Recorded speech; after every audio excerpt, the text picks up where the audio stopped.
black to move in today's daily puzzle and we are down 2 pawns. But we are putting a lot of pressure on the f-file as both of our rooks are eyeing that knight and the pawn afterwards. Also notice that there are some light squared weaknesses around black's king, and we have a light squared bishop pointing towards the h3 pawn. Also our queen is kind of hiding on h7 and would like the opportunity to jump into the action.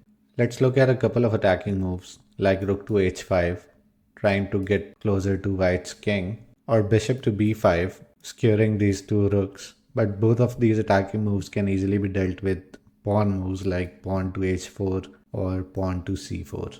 That is not working for us and we need to bring our queen and the bishop into action. And we can do that by freeing this square.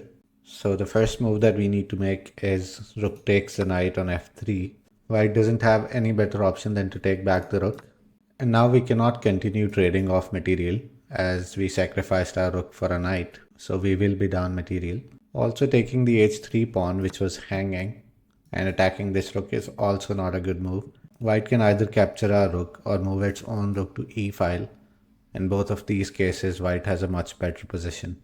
So instead of taking the pawn, we need to exploit the light squared weaknesses and pin this rook to the king with our queen. Now the rook cannot go anywhere, and since we are attacking it twice and white only has one protection, they have to bring their king over for another layer of protection. Now once again, if we take the h3 pawn with our bishop and deflect the king away from its rook, but after the follow-up, white has an extra pawn, and although we are attacking their queen and their king is kind of in the open, but this is a fairly balanced position and it will not be easy for black to win here. So the right order of captures in this position is to take the rook first. White has to capture our rook with its queen. Now is the right time to take the pawn on h3 and deflect the king so we can grab the queen for free. And since we have a queen for a rook in the endgame, this should be very easy for black to win.